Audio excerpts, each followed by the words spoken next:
Nous avons sollicité Elodis pour travailler sur différents axes.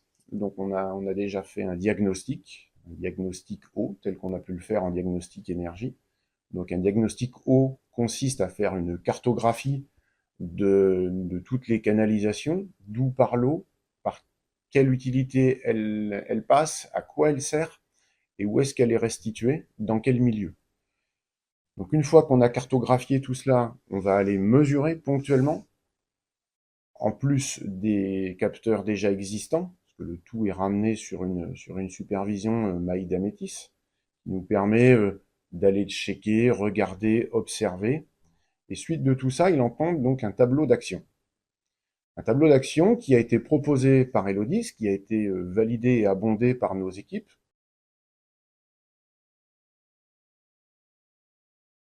De cette cartographie, on est rapidement arrivé sur les volumes consommés par les NEP, qui représentent plus de la moitié des volumes d'eau utilisés par le site. Donc pour se pencher sur les NEP, il faut déjà comprendre réellement comment ça fonctionne, tous services confondus. Donc une formation chimie des lavages a été organisée et elle a été suivie par Antarctique avec les différents services, qu'ils soient qualité, maintenance ou exploitation. De toute la liste des actions qui a été énumérée, à peu près au nombre d'une quarantaine d'actions, une des principales a effectivement été les NEP.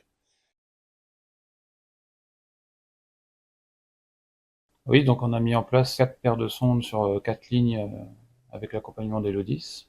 On a commencé à enregistrer des données sur Maïda Métis. Suite à ça, on a analysé les profils de NEP, toujours avec l'accompagnement d'Elodis, pour soulever le potentiel d'optimisation.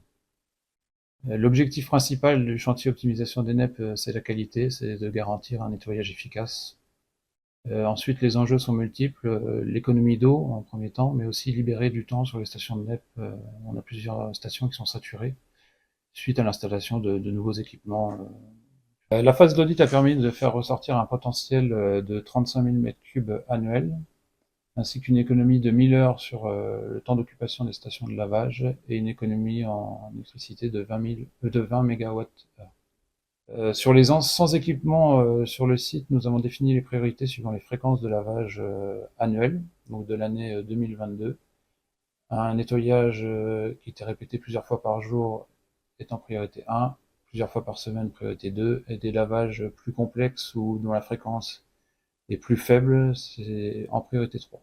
Le gain validé à date est de 27 000 m3 d'eau par an, et le potentiel sera d'environ 30 000 m3 annuels.